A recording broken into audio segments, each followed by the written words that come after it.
What's up, mofos? It's another episode of World 1-1 Podcast. I am your host, Larry the Bearded Wonder. Joining me, as always, is Eddie Half Naked B. Hello, everybody. Happy 4th of July. It's hot, and yes, I am halfway naked. Yeah, it is. It is too fucking hot, dude. This weekend was just the start of the inevitable heat death of the universe. I was just like, oh, it rained. Hey, joy. It hit. Screw it. Then you found out it only rained for 10 minutes, and it just made it more fucking humid and exactly. I was just like, oh, dang nabbit, you stole it away from us. Some fucking bullshit, but so let's jump in here because I've got a short list, but I want to do a deep dive on it. But Eddie, what have you been playing? So I've been playing Breath of the Wild, Ice Cream Surfer, Just Chasing Beats. Did you finish Shapes and Beats yet? Not yet.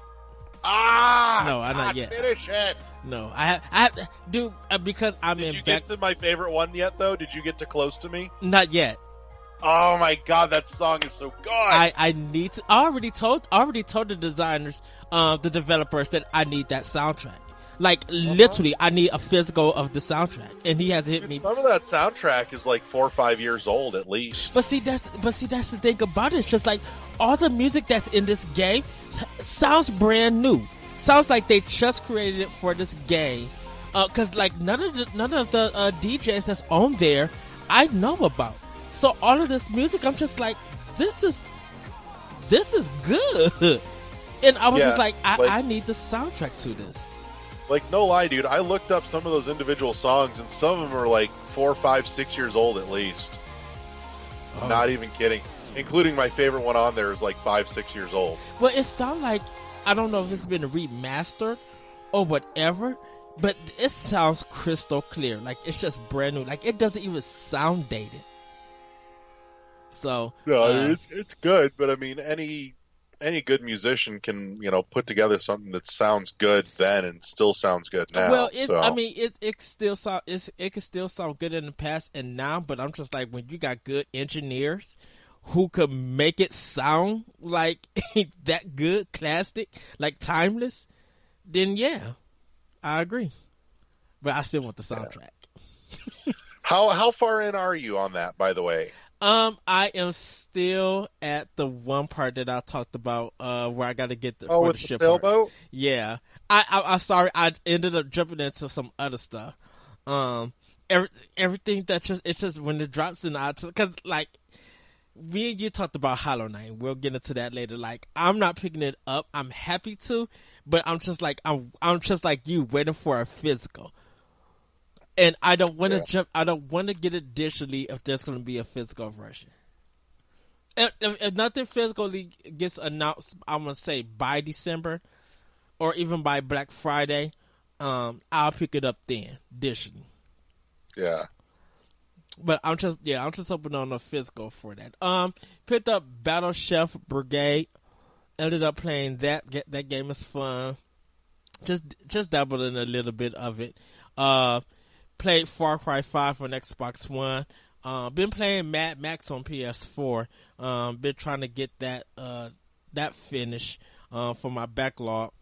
And then started playing Battlefield Hardlines for Xbox One. I'll probably finish that hopefully by Sunday. That's part of my backlog for the summer. So I'm trying to get done with that game. But I think here and there I'll jump into Just Shaping Beats and some of the other stuff. I've been playing a lot of Switch, just jumping around into games. But I know once I get back into Just Shaping Beats, it's going to be like, okay, 5 hours have passed of me doing these 3 levels. So, but I'm going to get back into it. We'll talk about it. I also played Meteos on my 2DS and the Nintendo Golf Club, the games that you got. True Swing. Yeah, True Swing. Dude, we got to back up a second because we're just hard talking fucking games with awesome music. Can we take a minute to appreciate how goddamn awesome the soundtrack to Meteos is? Yes. That game has some baller ass music, dude. Like, no lie, I remember when that came out. That's been like almost 10 years now, if Yeah. not longer, actually. And no lie, dude, I would seriously just like turn on my DS and just let the music run off of that game because it was awesome. Yeah. Also, there's one stage that I found that you could actually, if you were just trying to rack up more medios to spend in the store or in the shop there, Mm-hmm. there is one stage that once you get to it, if you find a way to basically just jam your down button so that it keeps rapid dropping everything, Yeah. it will basically just run in perpetuity. You don't have to touch anything. It'll go for hours by itself. Oh, that's crazy. Yeah. So there's a helpful little secret for you when you're trying to unlock everything. Because that's You just Mizuguchi. turn it on to leave it run overnight. Right, because that's Mizuguchi. That's Q Entertainment. Yeah. Yeah, designers The of guys that did that just dropped this week, Looney's Remastered. yeah. Go buy it. I didn't pick it up yet. I don't know why I bought it already because I still haven't put Hollow Knight down. a lot of people haven't. So Luminous, I'm waiting to I'm waiting a little bit, probably to August to pick it up. Due to the fact that like Captain Toe, about to say Captain Planet, Captain Toe and Octopath Traveler about to drop next week, and I want to get pick those up.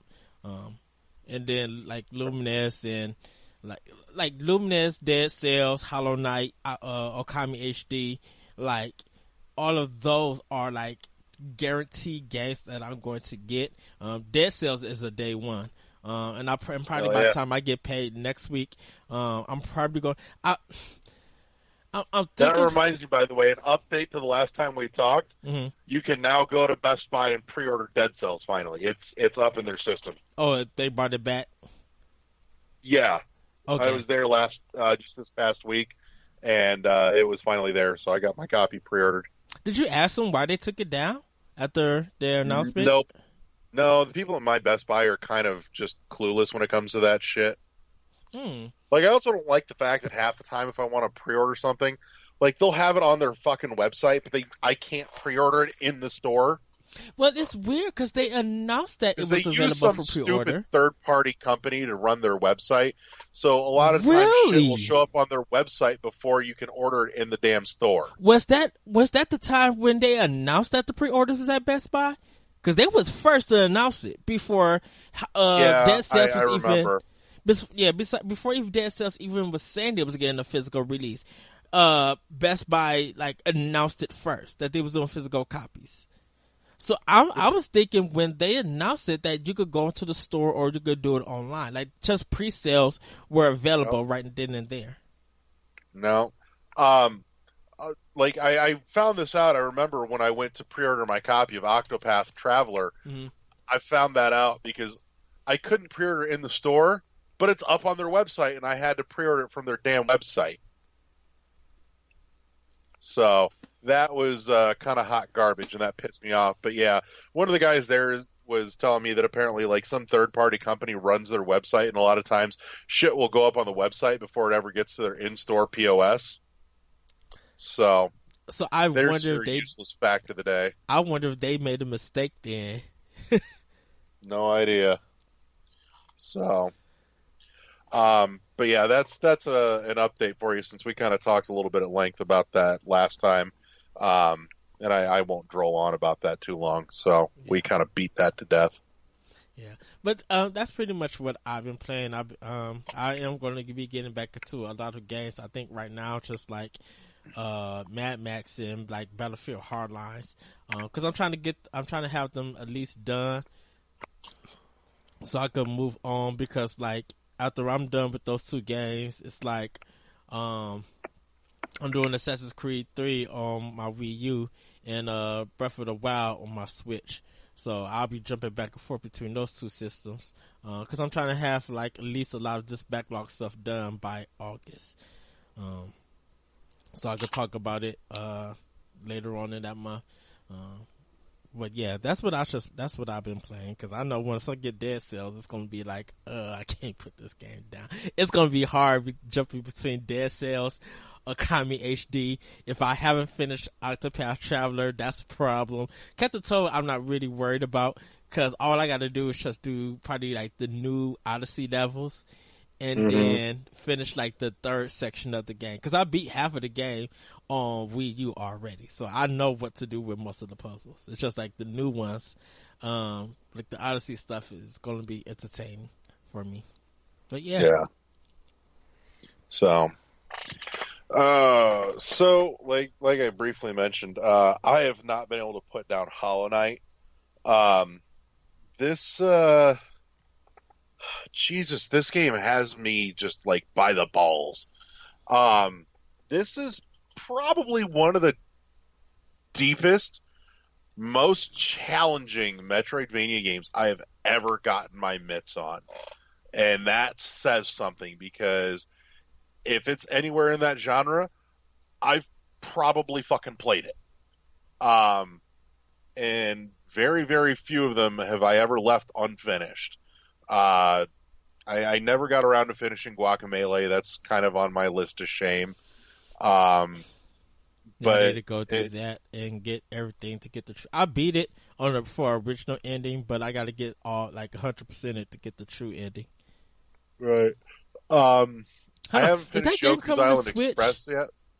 I haven't heard.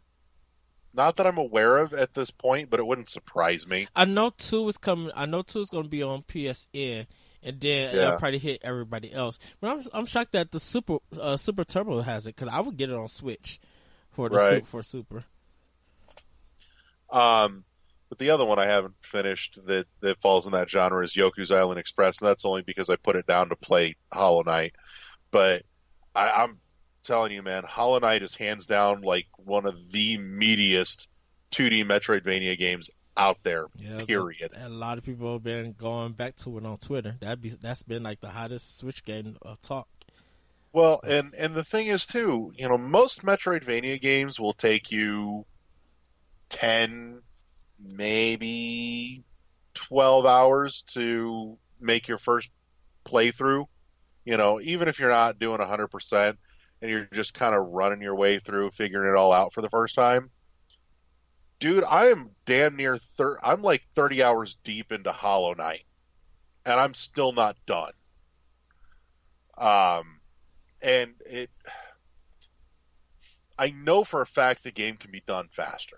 I know this, but it's got a number of things working for it. Some of it I think is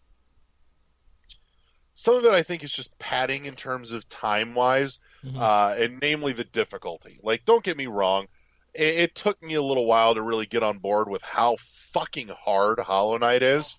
And if anybody tells you no, it's not hard, you tell them go fuck yourself. Well, they say it's like the Dark Souls of Metroidvania games. Yeah, no, it really is. Well, I think is it because that I think whatever sword or whatever basic attack you start with, you keep that throughout the whole game. Like it doesn't never like with Metroid with Samus, you evolve your gun, but it feels like with this game you really don't do that. Yeah, I mean you're gonna get a few more things to help you out in terms of combat as far as attacks go. Like there's the nail arts, which one of them gives you like a super slash, and one of them gives you a spin slash. And there's a dash slash, but for the most part, your sword swipe is going to be your fucking sword swipe the whole damn game. There's some other things that'll modify your nail as you go along, like the long nail charms and a couple of others. But really, most of your customization, your modification, is going to come through the charms, which can only be rotated out at the save points. So you kind of got to plow ahead, and you'll suddenly find yourself in a situation where you're like, well, fuck, this loadout isn't working for me, and then you'll either hoof it back to the last save point you could get to, or you'll get your ass kicked and just sent back there. At which point you kind of know what you're about to run up against, and then you'll change your loadout to suit the occasion. Which, no lie, one of my favorites that worked way better than it should have. I was having some issues on one of the boss fights, and I won't spoil it, but I hit on the brilliant idea that I basically just made a bunch of passive aggressive loadout, and so when I went into the boss fight, I basically stuck myself up in the upper corner on the wall for the whole fight, and my charms were spawning little weaverlings and little grubber flies that would just go and attack for me, so I didn't have to get off the wall. Wow. And it worked? It did. I mean, it took a minute because it was just little bits of chip damage, but it worked. I hid up in the corner on the wall pretty much the whole fucking fight and just let them do the work for me. Like, fuck this, I'm staying out of the way. Because this boss was way too fast to be able to heal in the middle of combat. Yeah. And I was just taking too much damage, so I'm like, nah, I got a better idea. Let's try this. Kind of reminds me of Strider in a sense.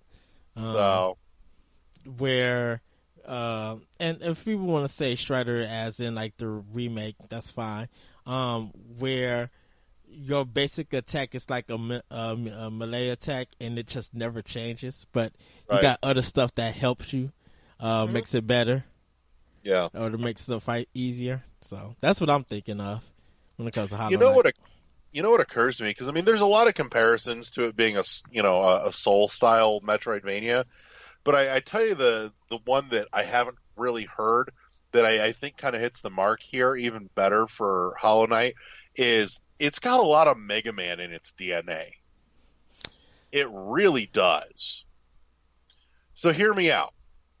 Well, I'm gonna hear you. I think I probably need to see more to confirm it. But yeah, go ahead. So, Hollow Knight has just a major Mega Man feel to it in regards to the fact in a couple ways. One, Hollow Knight is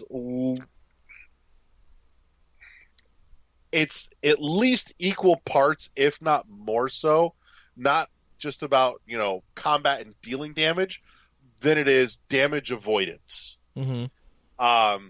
It's a lot about learning your maneuverability and enemy and boss movement patterns so that you can dodge the damage, because you are most Metroidvania games in a lot of cases you're kind of a fucking tank. You can take tons of damage. No, not Hollow Knight. You start the game out with like 5 health. You can take 5 hits at most. That's it. And it doesn't get much higher by the end of the game, no matter what you do. And so it's really in big part a lot about damage avoidance.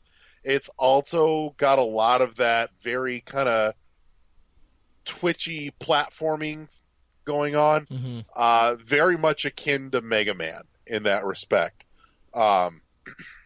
So it's just parts of it kind of give me that Mega Man vibe, but in a prettier setting. So, I would say by the sounds of that would be a more difficult with Mega Man, because I think Mega Man is not so much as precise. I think it's just like, where do you see the pattern and what do you need to do to avoid it? Because sometimes sometimes Mega Man, depending on which game you play, changes up the formula.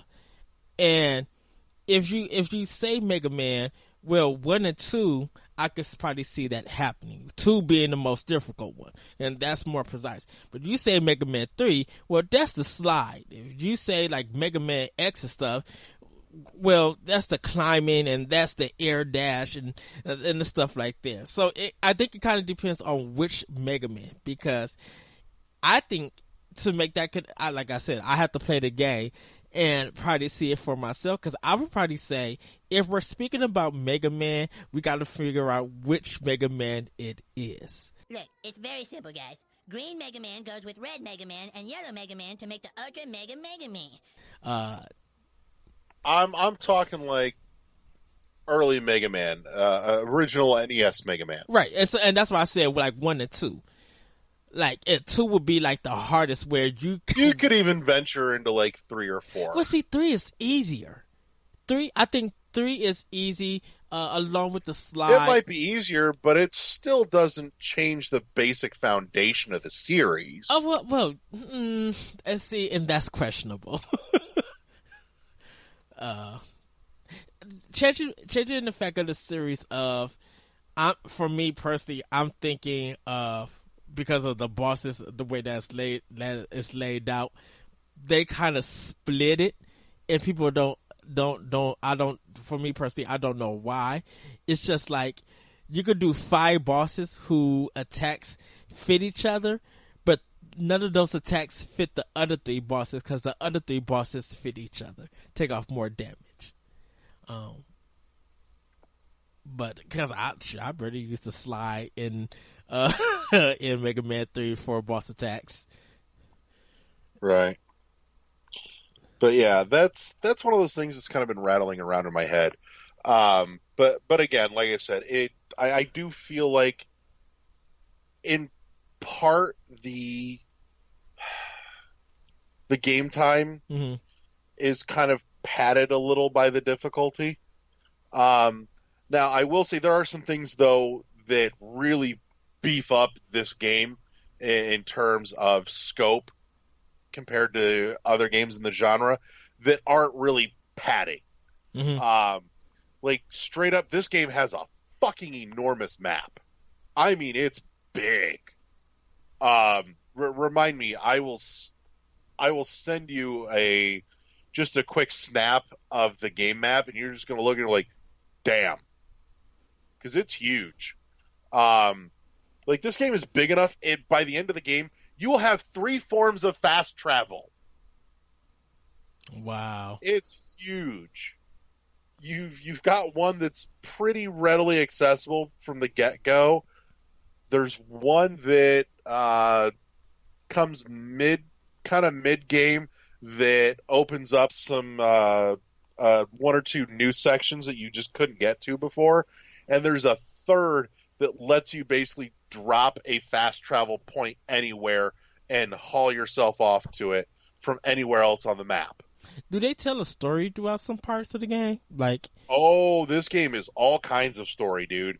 Like, it's got seriously deep lore.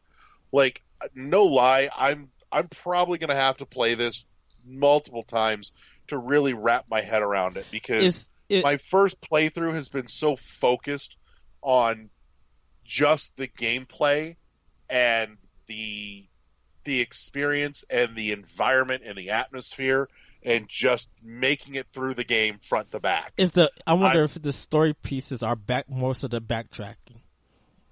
Well, there are quite a few characters in the game that have some substantial dialogue that actually kind of really lay out the story for you, and tell you what's going on. And I've been doing a little bit of reading and a little bit of watching on just some of the lore of Hollow Knight, and there is some really cool stuff if you dig into it. But there are things that, at a glance, are kind of abstract, and you have to really mentally challenge yourself to put it together to understand the real depth of it. And that's cool as shit to me, because this game, in terms of story and lore, has so many layers of depth that most games, let alone most Metroidvania games, simply do not.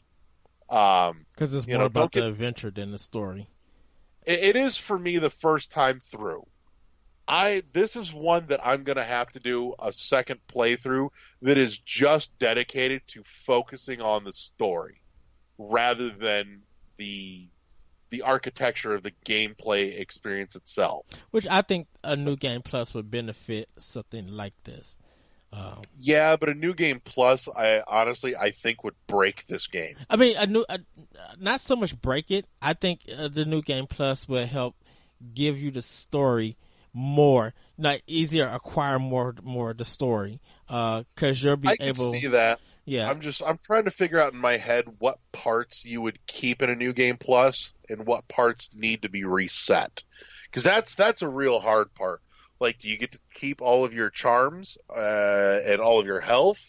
There's obviously some mobility things that would have to go in order to play it through again. It's just, I say anything that you missed in your first playthrough,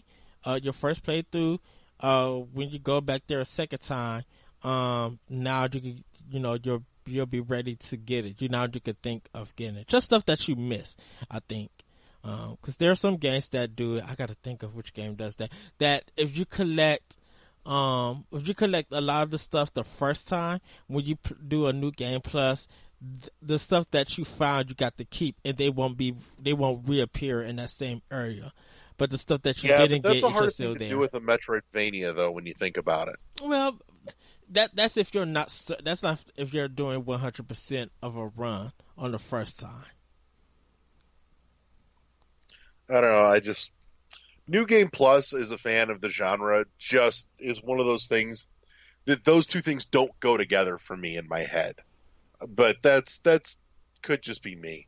But yeah, it is so meaty. Like, one of the other things that this game does to kind of bulk it up time-wise is the fact that this game puts you on edge in such a way, like it there is really no point where this game feels like it lets up in terms of pressure. And so you'll find yourself a lot of times kind of wanting to re-explore and kind of really pick apart places and areas that you've already been, that you kind of have already learned for the most part, so that you don't have to explore into new areas, because those areas become super challenging and oppressive in a number of ways. And so, like, you have to press forward, but this game really just mentally pushes back against that feeling, and it makes you not want to. It makes you kind of go, fuck, I've run out of everything else to do. I have to go into this area. And every time you get into a new area, you just get that feeling in the pit of your stomach, like, I'm fucked. Fuck. So, which is really cool, because, like I said, it really makes you dig deep and hard and pay super close attention in those areas that you've been looking for all the little nooks and crannies and hidden things. So you're more prone to find a lot of that stuff that you wouldn't otherwise, because you feel mentally kind of trapped there for fear of not wanting to go into new areas. And honestly, I think another big part of that just has to do with the way the mapping in this game works. So, because this game does not just autofill a map as you go along. No. Well, not only do you have to buy it, this is a multi-step process. This is like a great big fuck you. Yes, you have to buy your maps for each individual section, which also involves, before you can buy the map, you gotta find the cartographer, Cornifer, first in every goddamn section in order to buy the map. Then, on top of that, the map you buy is incomplete. And to fill the map out, you've got to go buy your pen so that you can sit there and, fill the map out as you go along, except it doesn't work that way. You'll start venturing into uncharted territory, but your map doesn't update until you hit a save point. So a lot of times you're going to push a little ways into a section and then pull back as fast as you can to the last save point you hit to fill out your map kind of little by little, because you don't want to go any deeper than you have to without any kind of lifeline back to the way you came. Did they ever explain why they did that? I don't know if they ever did an interview and talked about that. I don't know, but it's one of those things that, like I said, it makes it super oppressive, and so really any progress that you make, you'll make that progress in inches, not miles, because of that. And I like that because it simultaneously pisses me off, but I really do actually like it because it makes you kind of very cautious. It's a lot of kind of sticking your head around the corner all the time going, is it safe? Is it safe? Well, And I think some people might. A couple sections of the game that are just like, holy shit, fuck you, this is bull crap. A lot of people might feel like that's pandering. That's too much backtrack. That's too much work. Where, it would be if it wasn't for the fact the farming helps. Well, that might be true. I don't know. I think it's just like you guys. I mean, there's nothing stopping you from really plowing it through. Well, I think, but for the map thing, it's just like, why did you make something simple very complicated just to make the game longer? Some people might think, that they might feel like that's kind of backwards and cheating out that you really didn't design this well or think this through. So maybe if they do a Hollow Knight 2, they can really make that system simple. I think they probably could have changed it, but I think due to the fact that they were trying to get this console port and with all the team that they had to work with, they probably didn't have time to like fix that or implement that in. Right.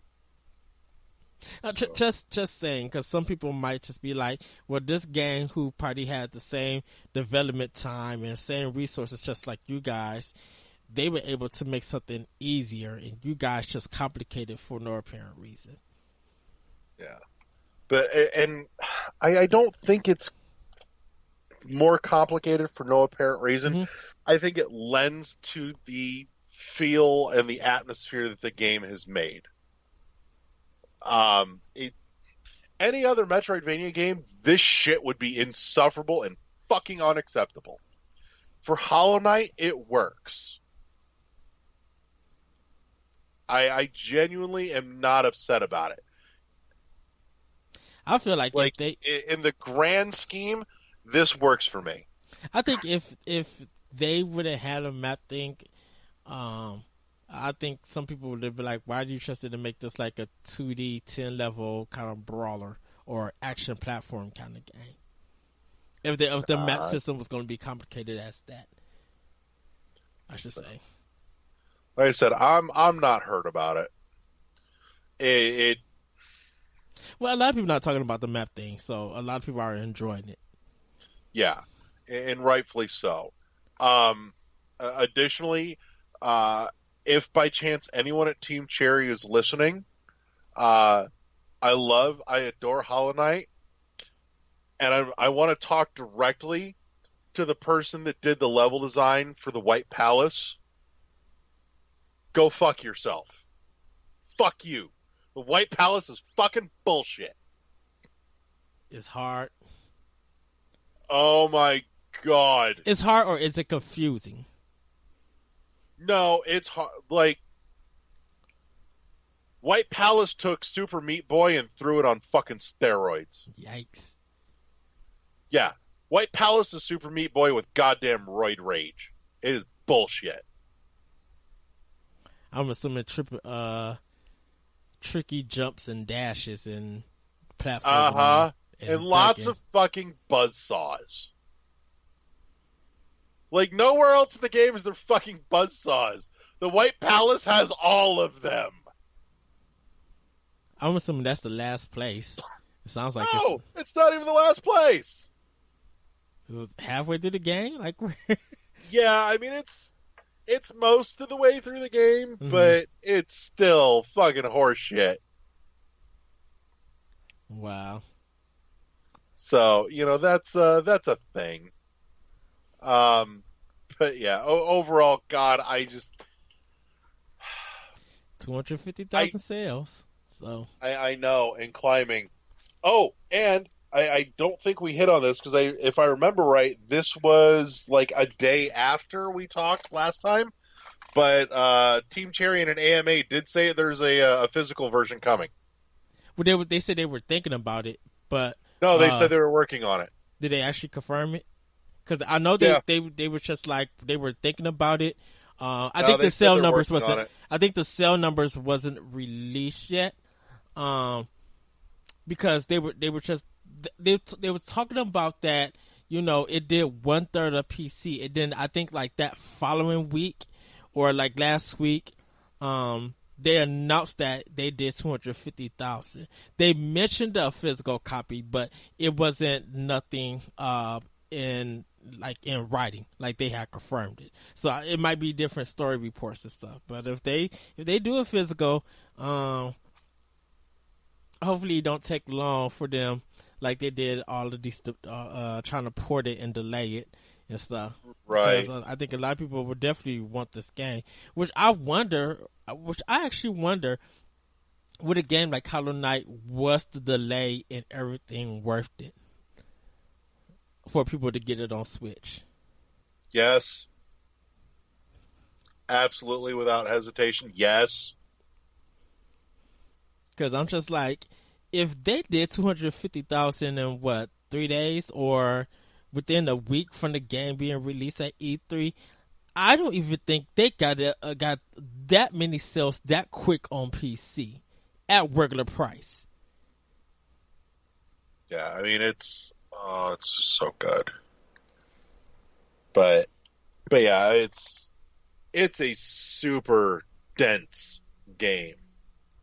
That's the other thing that I think honestly a lot of Metroidvanias miss.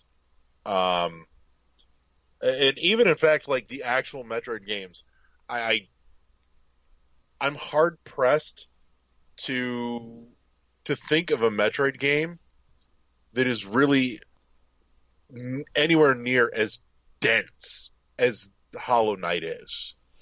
This is an absolute genre pinnacle, without a doubt. I think Metroid itself never tried to be dense, because I think it has always been about the adventure and getting your character strong. You know, Samus losing her power. You know, they have a formula, and they know how to go about that. Because if they would have changed Metroid to play at something like Hollow Knight, I think that would destroy the foundation of the series of Metroid. And don't get me wrong. I mean, I'm not saying I want a Metroid game to be this dense, but it's nice having a game in the genre that is this packed, because there's so much meat to pick off the bones here. I've spent, seriously, it's been like 2 weeks now, and this is damn near the only game I've played for like 2 weeks. Because A, it's that good, and B, there's that much to it. Well, that's kind of the open world kind of formula. And it's not an open world. Well, Metroidvania isn't open world, and nor should it be, by the way, before you try and pull that shit. Open world as in a sense that there's so many side missions and stuff to make your character powerful, because that's just how my Mad Max is for me. Is that they got all of this it's open world, but they got all these little points and stuff that's not part of the story, but if I want to make my character stronger or, you know, make my progress easier, I have to go and kind of do this. And it's just like this big map with all of these points and stuff that I have to do. So if that's how Hollow Knight is, even though it's in a Metroidvania style game, that they got all these points and stuff, and it helps you in order to progress through the game, then I can understand the density of it and the depth of it. But in any case, I'm going to quit rambling on Hollow Knight, because I could go on forever. That being said, before we get into news, I think here's a great place to take a break. So I'm going to say, unless you got anything else you want to throw on the pile before we do this. Nope. Sweet. Break. And welcome back. So this is the second half of the show. We're going to start getting into some news and rumors and all kinds of nonsense. So I actually, just before we started, I scrolled across something I really wanted to hit on because this has been a big hang-up for me for probably close to 2 years now, damn near the whole time we've done this show. There's now a rumor just starting to circulate with a little bit of evidence behind it. Nothing definitive, but word has it that Turtle Rock may be working on Left 4 Dead 3. And they said they weren't. Yeah. So they had postings that they were hiring for people to work on a well-known franchise. But it wasn't. But it's not Left 4 Dead 3. They already said it. It's for a new IP. Yeah, but then why would you put out a posting to hire people to work on a established franchise? I think because to grab people attention, and people who probably, when they get hired and they talk about it, they'll probably figure out, well, do you know about this franchise? Because if they was going to do Left 4 Dead 3, it would already been done. You know, they wouldn't make that game, and they would Left 4 Dead 3 would have already been done if 1 and 2 had been that very successful. I don't think so, and I'm going to fill in the blank here as to why. Hear me out. It's only been recent, within the last few months, 4 or 5 months, that Valve has been talking about actually getting back to putting out games again. Yeah. And since Valve holds the rights to Left 4 Dead, they could be talking to Turtle Rock saying, all right, we'll open this back up again. You make it, we'll put it out. Because Turtle Rock was formerly, Valve South, I think it was. And probably. So Turtle Rock could be staying as a separate studio, but Valve may have tapped them to develop and Valve publish. I think they would have already did it. I think, well, Valve being idiots who they are, I'm just going to put it out there.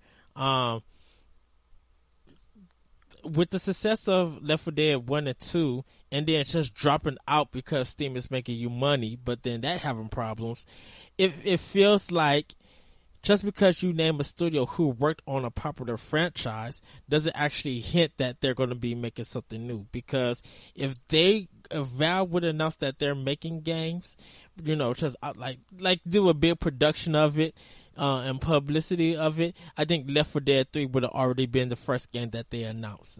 They wouldn't wait to announce that they're back into making games and then don't say nothing. It's just out the blue. The developers who made one of the games that was that's known now is hint that they're gonna make that. Why would you make? My thing would be, why would you make Left 4 Dead 3 and not Half-Life 3? I think people would care more for Valve to do Half-Life 3 than they would for Left 4 Dead 3. I don't know. I think they could get Left 4 Dead 3 done before they could ever get Half-Life 3 done. I think then Left 4 Dead 3 should have already been done before they actually went out of business. Not went out of business, before they Valve start publishing games.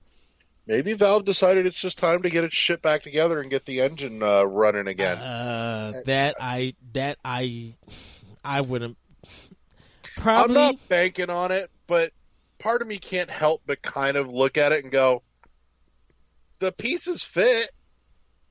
I'm not saying it's definitive. It's circumstantial as shit, but it's a possibility. I just wouldn't put it up to say that, you know, a company who made something like that they're getting people to make a part 3 after probably 7-8 years, or whenever Left 4 Dead 2 came out, because that was like right. The last one was like 360. Yeah. So I think if Valve would have came together, and because they announced, was it some VR card game that they announced? Yeah. And I don't even think that materialized yet. And everybody got left it's down still about that. cooking. I mean, I think they've shown a little bit of it, but it's not out yet. Okay. So to have to get back into games and to lead with Left 4 Dead 3, I think that's still it would be exciting, but I think that's a big disappointment on Valve. They got to do Half-Life 3. If Turtle Rock was doing Half-Life 3, I could see that happening. If they was doing an existing IP, I would put Half-Life 3 first, so we could just hurry up and satisfy the fans, make our money, and then do Half-Life 3. I mean, then do Left 4 Dead 3. Part of me hopes, though, that if Valve was going to go back and finally do Half-Life 3, that it's not a rush job. Like, at this point, I'm almost convinced that if they were going to do Half-Life 3, that they would have to go back and start from scratch on it. I think what would happen is I think they would do Episode 3 and then go into Half-Life 3 because they need to finish the Half-Life 2 episodes. They need to finish that. Granted, they do. And I think the Episode 3 would show off like their new engine, or show off some ideas that they think they're going to use, and then if it works, they'll implement in Half-Life 3 and they'll approve from there. Because I think Half-Life 3, if they ever did it, like Turtle Rock ever did it, I think it's not going to be out till 21 or 22. If this Left 4 Dead thing is being made, it's not going to be out until 21. But they really going to have to catch up with the times and really make this game accessible. It has to live up to the hype, because if it doesn't, just because them doing it doesn't mean that the game is not going to be great. Yeah, that's a thing rolling around. So it's something to kind of keep in mind that it's by no means anything definitive. Mm-hmm. But it's being talked about. The door is open. I'll put it that way. I wonder when when will Valve allow them to show anything? It's probably going to be at least a year minimum, like next year. Considering they're apparently just starting to hire.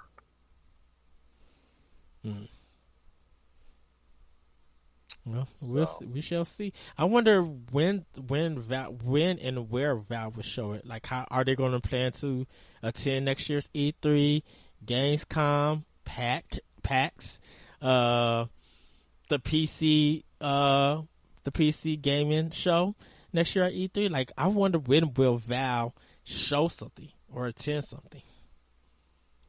Right. So we shall see. We literally shall see. And also, I wonder if they're going to do console, or is it just going to be for Steam players only, or if it's PC only? I don't know. My gut says that Steam first and then consoles. Mm-hmm. That's what my gut tells me. So, but I don't know. Yeah, because they wouldn't make Portal. They're not designed to make anything like that. Right, and that's definitely not in their alley. But right. So, well, we shall see. It's going to be interesting. So, what else you got? What other interesting news? Honestly, the biggest thing that I've kind of been itching for is I want that Hollow Knight physical version. That news made me happy. Like, I want it to come with some awesome, like, tattered cloth map kind of thing. Mm-hmm. That feels like it would be perfect. And I don't know, maybe put like a nail in the box. That'd be beautiful. I'd love that. I want a tattered cloth map and a nail sword. I wonder. Well, hopefully the limited run games don't touch it.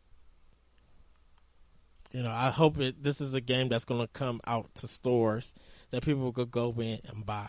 Because it'll probably be, I think, $30 it would be. I don't think $40 would be justifiable for a game like that. If they don't include, like, an instruction booklet, trinkets, or, like, a reverse cover or something like that. Like, if they're going to do a $40 thing for that game, they need to put some stuff in that instead of just a box and cartridge. Right. So, which is kind of proven to a lot of indie developers that it feels like they're making so much money off of it that it's allowing them to be able to make physical copies of that game, and that would even sell them more copies of it. Yeah. I honestly think that there needs to be like a magic number where if a digital only game hits a certain number of downloads, that it's automatically getting a physical copy. I think like 200,000, maybe no, not 200,000. That's a little bit high. I'd probably say maybe 100,000 copies. At regular price is a good sign. Now that it actually depends on if they're releasing it on other consoles also.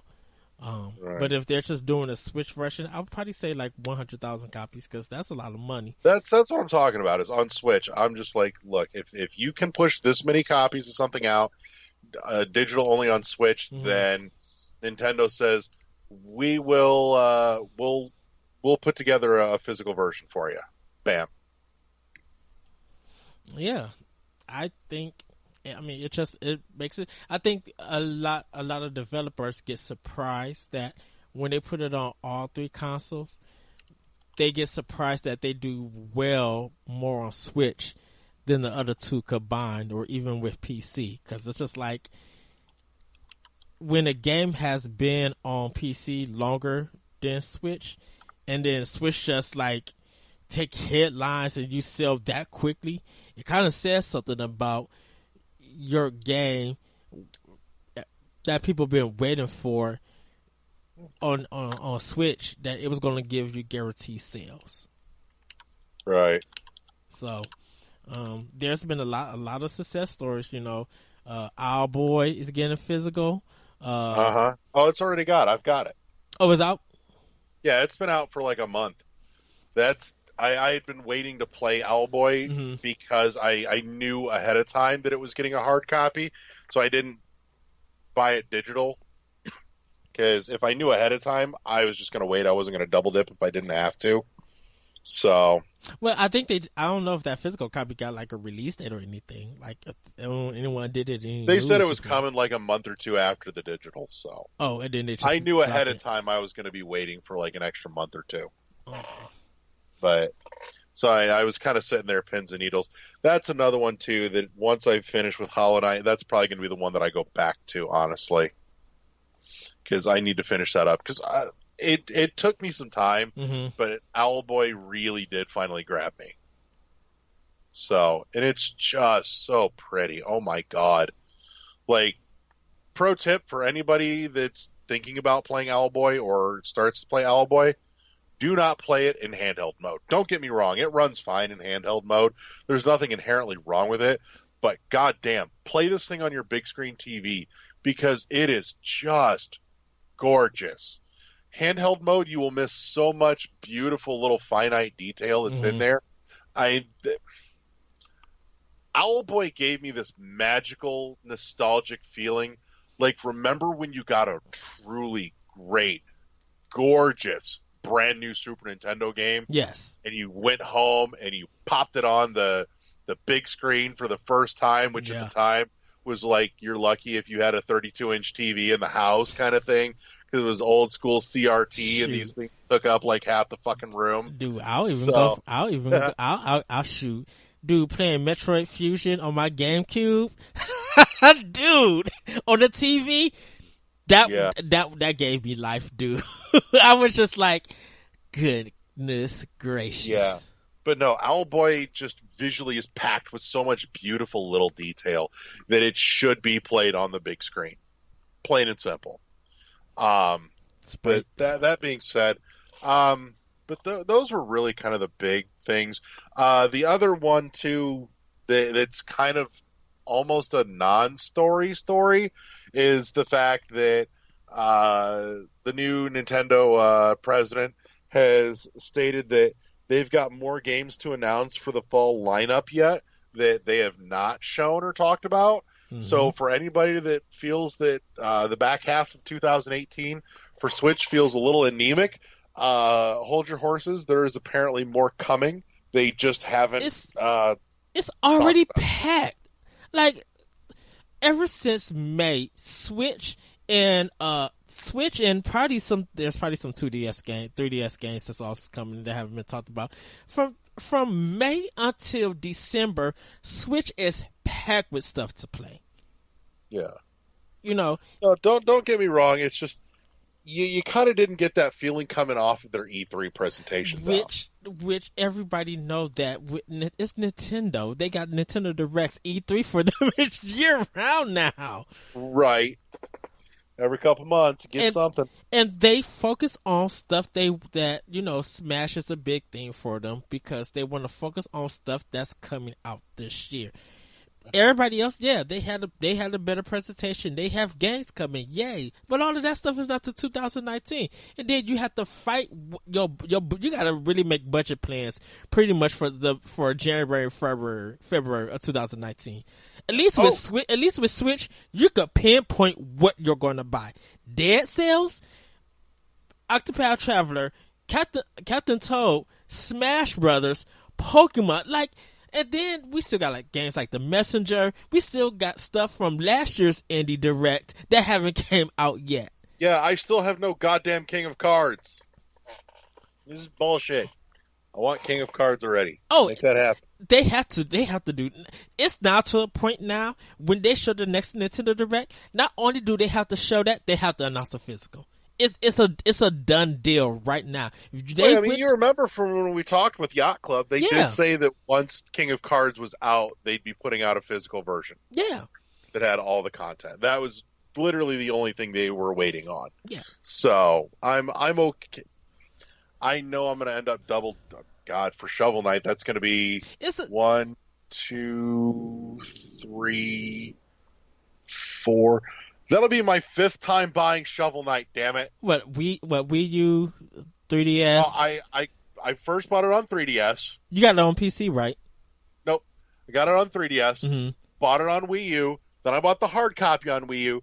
Then I bought it on my Switch. And then I'm going to buy a hard copy for my Switch. That's 5 fucking copies of Shovel Knight. Shoot, I'm surprised that you don't even own it on Xbox just to play the Battletoads version.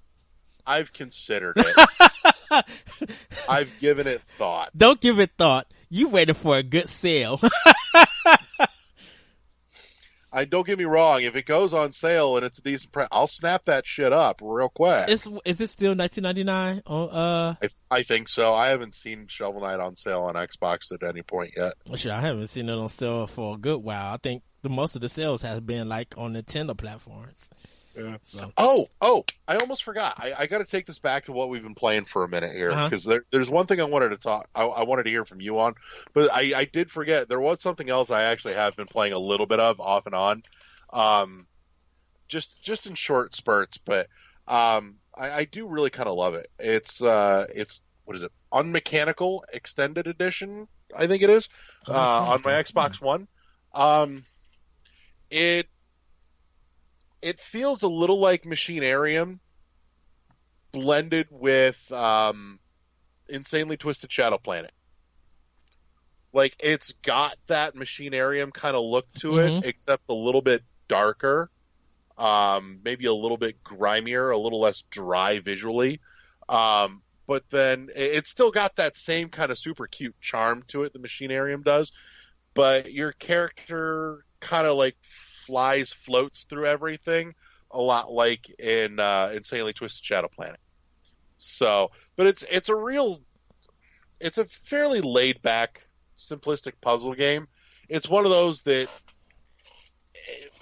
you'll stretch your brain just enough to be comfortable and feel slightly accomplished without wanting to put your head through a wall. It's some decent It's like the error. super casual point and click almost. And I'm super okay with that. Is it a adventure game or is it, you said puzzle, but is it it's a trial and error kind of puzzle or?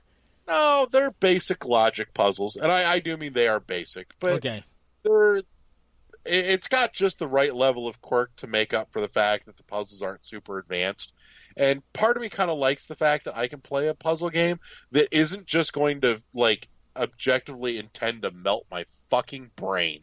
I'm about to look at it. I'm gonna have to Oh, look a that video. reminds me, and I'll get back to the other thing that I wanted to hear from you on, but just so my kind of my stream of consciousness is happening here.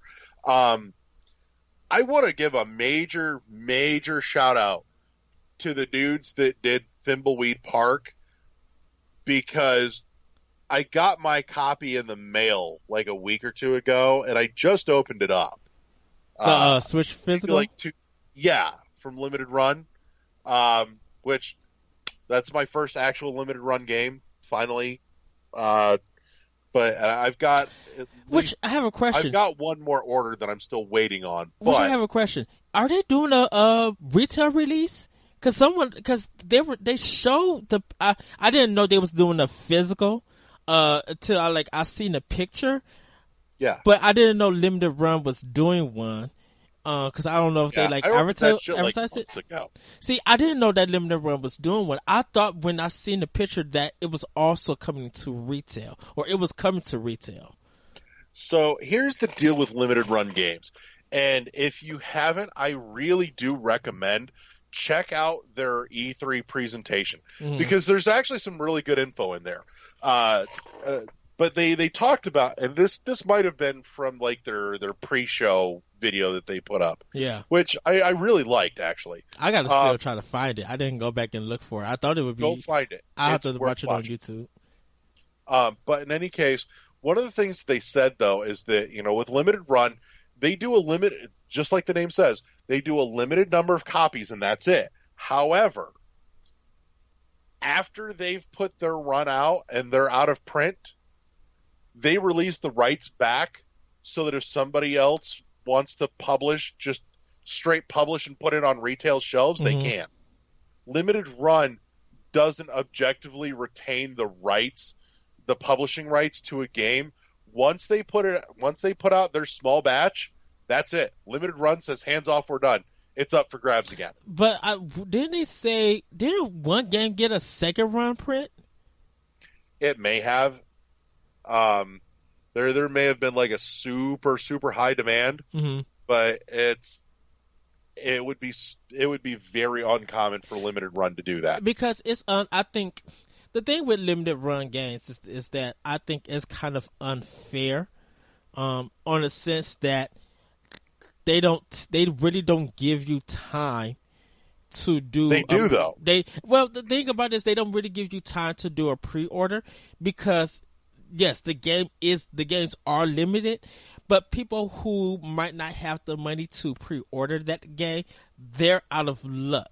And I guess it just feels like they announced where pre-orders are up, because they announced it, probably within an hour or two, all of those are gone. It might be that because it's a limited run, I think they don't tell how many copies that they have that they're going to be printing. Yeah, they do. So here's the thing, because I've actually started kind of digging into Limited Run a little more, because there's a couple more things coming from them that I'm really looking forward to, but we'll get back to that. So, Limited Run tells you how many copies they're printing in the batch. 2, if you pay attention, you've got to watch their Twitter or their website. Yeah. But they will tell you when pre-orders are going to go live. They will give you sufficient advance notice. 3, they put up pre-orders for those batches in 2 parts, because they know that this is a global thing. So they put one batch up for pre-order at, say, for example, 10 in the morning that day. Yeah. And they only make half the batch available for that 10 a.m. pre-order. From there, 12 hours later, they put up the other half. Do they also do a mailing list for it? Or they just do Twitter? So. I think the biggest thing is watch their Twitter. Twitter. Okay. Seriously, watch their Twitter, watch their website. They'll tell you what's coming. They'll tell you when it goes live. They'll say, we're going to put up the first half of the batch at this time on this day, and the second half of the batch at this time on this day. So that way you know when to be paying attention. And so even if one of those times falls into like when you're normally passed the hell out or sleeping or whatever you do, you know, or it's like cutting into your masturbation time, but you know when the other batch is going up, so you've got a fair shot at it no matter what. You know what? I think I wish they would do, and I probably got to look at it because I'm assuming that 10,000 copies is their maximum. Is my assumption. It's either 10 or 20. 10 or 20, because I would like for them to do like 25,000 copies, like 5,000 copies a day, starting Monday through Friday. So people who do get paid, they'll be able at least until that Friday to be able to buy it. You know.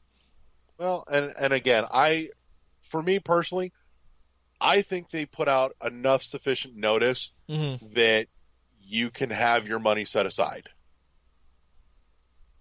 Well, that is true. So, you know, it's your responsibility. They give you plenty of notice. It's your responsibility to be ready when that shit goes up. But sometimes I think, because like I think today they said like Night Trap for Switch is available for pre-order, like right now. But I don't know if they actually had like a date planned for people to be ready that it was going live today, or at the time this is recorded, I should say. Right.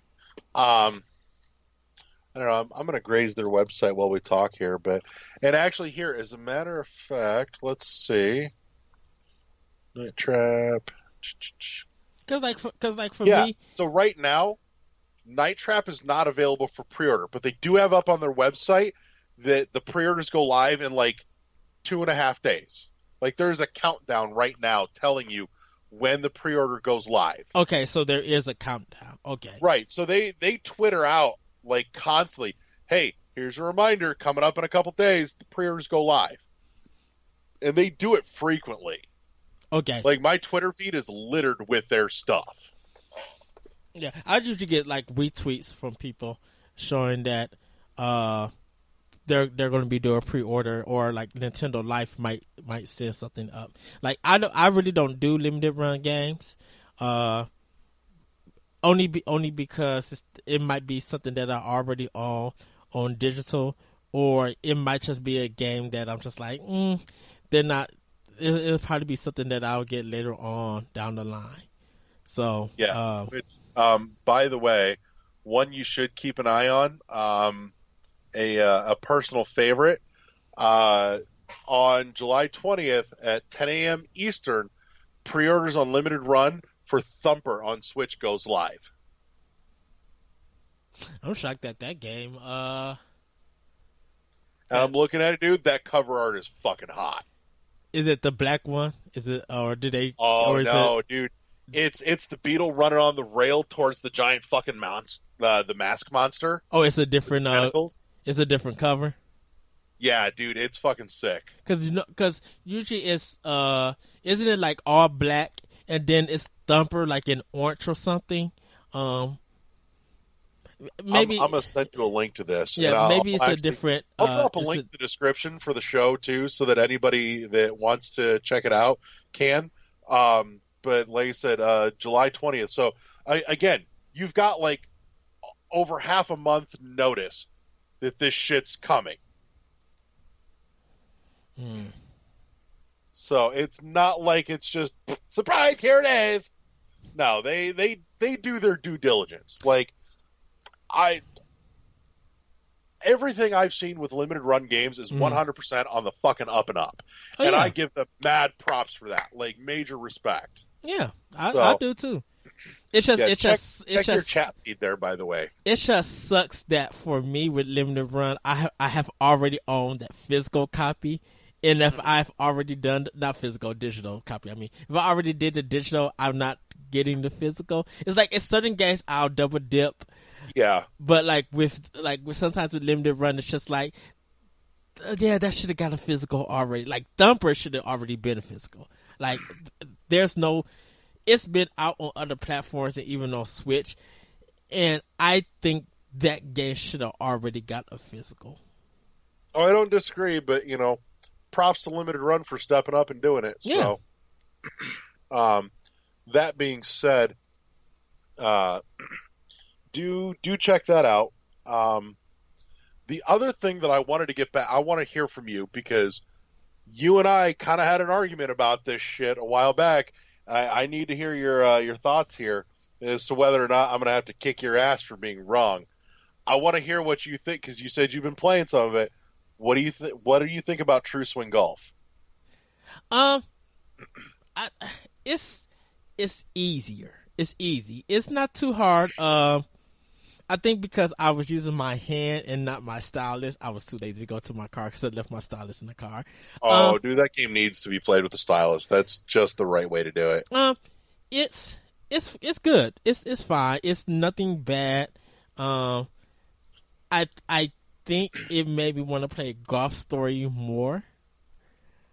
I get that. I really do because I remember when I was playing Golf Story, I couldn't help but think, fuck, I really want to play Golf Story, but I want to be able to like swing with True Swing mechanics. Yeah, True Swing is easier, because it's kind of just like a flick.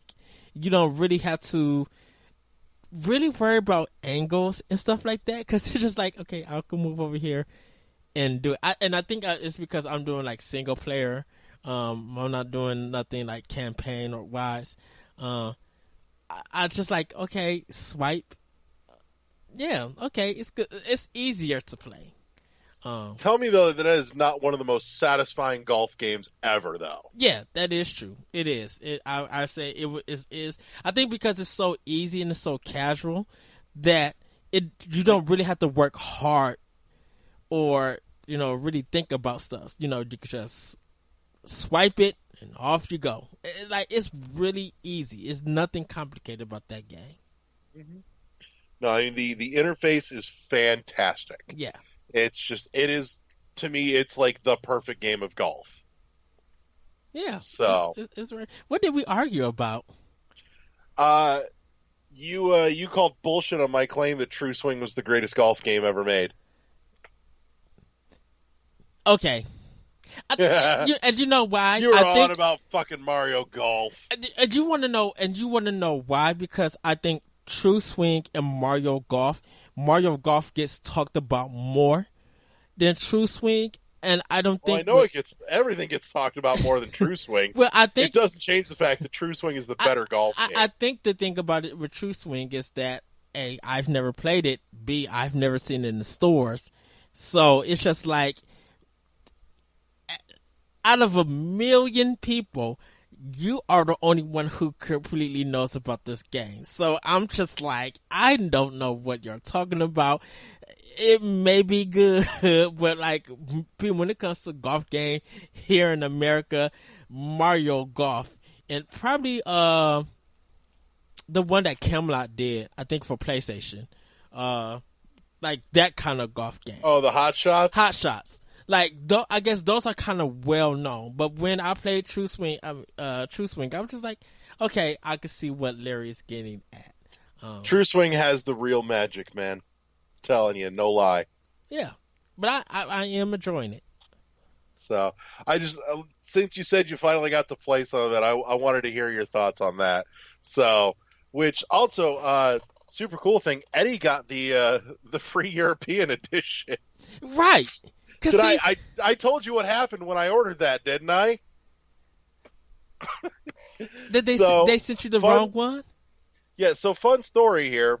I ordered a copy of True Swing Golf for dear homeboy Eddie, and to prove my point.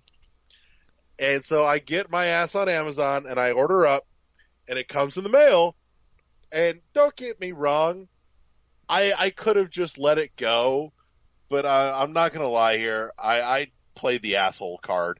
Um, they sent me the European version, which the European DS game cases are a little bit different. They're actually kind of nice. Like they're a little bit thicker than ours here. They're murder weapons. Yeah, they're a little meaty, and then they come in a clear plastic as well. Yeah, I do like the clear. I do like them being in clear cases. Like named a little different. But in any case, so I get a hold of the seller on Amazon, and I'm like, "Hey, nowhere here. Actually, as a matter of fact, it said on his listing or on the listing that it was a North American copy of True Swing." I'm like, "This isn't a North American copy, dude. Not what I ordered." And the guy got back to me pretty quick. Like, big props to this dude. He's like, "You know what? My bad. Don't sweat it. I put your refund through." I'm like, "You want to give me an address to ship this thing back to?" He's like, "No, don't worry about it. Keep it." I'm like, cool. So, free game. Blessings. Like I say, blessings. So Eddie got the free European edition of True Swing, which has some slightly altered weird name. Like Birdie something? Like True Birdie or something? Nintendo Yeah, it's something like that. But so I remember looking at it going, "Huh, that's weird. Oh well." But again, it's one of those things that it didn't really matter because the original DSs aren't region locked. So right, I popped it in my 2DS. I'm like, "Yep, it's working." Ding. Right. So, but yeah, that was hand delivered a couple weeks ago with the shrink wrap on and everything. So, but in any case, so yeah, I wanted a minute to kind of touch on that. I've kind of been dying to hear your thoughts there. But yeah, it's been a little on the quiet side Newsweek wise overall though. Personal news. I finally found one of the amiibos that I've been looking for. I finally found the Bowser Skylander amiibo. By itself? Yep. I'm assuming GameStop. Or somebody was selling it by itself. One of our local stores here called Disc Replay. I managed to find it for like $5. Well, that's not bad. No. I also found a Pikachu amiibo that I was missing still, so I grabbed that while I was there too. Is that Skylander amiibo? Is that just only for Skylanders? No. So the Bowser and what was it? The Donkey Kong, I think was the other one that they did. Yeah. So they've got this little thing on the bottom that it's a little switch, so you kind of like twist the disc on the bottom, and it goes from reading as a Skylander to reading it as an amiibo. But it's only the regular one. It's not the dark one. No. It's wait. What do you mean the dark one? There's a dark Bowser. They did a dark version of him for Skylanders. Yeah, there was only like one Bowser for Skylanders. There was two. Was there? Mm-hmm. I don't remember there being two. The dark one is like it's in a bigger box because I think it's black, and then the regular one is like they're like the regular looking Bowser, like with different colors. But there is a dark one because there was it was like it might have been a Toys R Us exclusive, but probably not. But there was like a dark version of it because you can only buy the dark version of King Koopa and that dark version of Skylanders for Switch. And because the boxes were bigger. I think they had it. I know it was Bowser and his car, and they were dark. I'm looking here, and I'm only seeing one Bowser for Skylanders. Yeah, it was Hammer Slam Bowser. Then you're looking at the original one, but yeah, there was a dark one. Oh no! You're right. I do see it. But you got the original, so that's fine. The dark one is just. I think so. Yeah, the dark one is just. I think it's just a color thing. It's the same thing. Yeah, that's what I'm looking at here. It's just a difference in color. So, but yeah, I finally found one of them. I was like, cool, that's mine for $5. Heck yeah. So, but in any case, but yeah, that's most of the exciting stuff. Was there anything you wanted to hit on that I didn't? No, not really. It's kind of been a kind of like a slow news day, today. So You mean week? Well, because we're recording in the middle of the week, we got 4th of July in the middle of the week. So I don't know if people are going back to work like Thursday or Friday, and if stuff will be picking up on those days, or they taking the rest of the week off.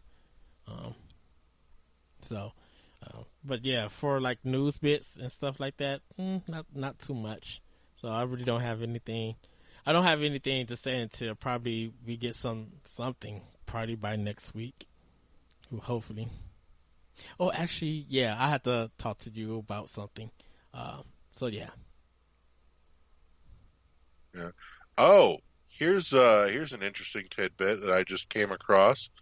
Apparently, I'm seeing here that Amazon has added re-releases and remasters to the list of ineligible games for their 20% off when you pre-order. So, just one more reason to mourn the death of Best Buy's GCU. So, like, Amazon is really tightening it up.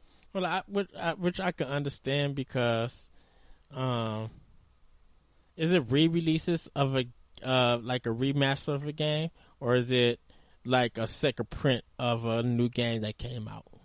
Like it says here specifically, pre-order savings offer does not apply to certain video game products such as Toys to Life, collector's editions, re-releases, remasters, and product bundles, including but not limited to console game bundles and accessory bundles. Well, that is specifically what it says. So I'm assuming like Spyro and Crash Bandicoot won't get it. I would guess so, but that being said, just something to kind of keep an eye on. But in any case, we got to wrap up here. So we're going to call it for the day. As always, find us at our home on Shout Engine and iTunes and Google Play Music. And like I said, I'm kind of still working on a few other things to get going here. But that being said, thank you as always to everybody for tuning in and listening. Thank you to my co-host Eddie. Eddie, say goodnight. Night, everybody. Good night. We'll see you next time on World 1-1. Peace.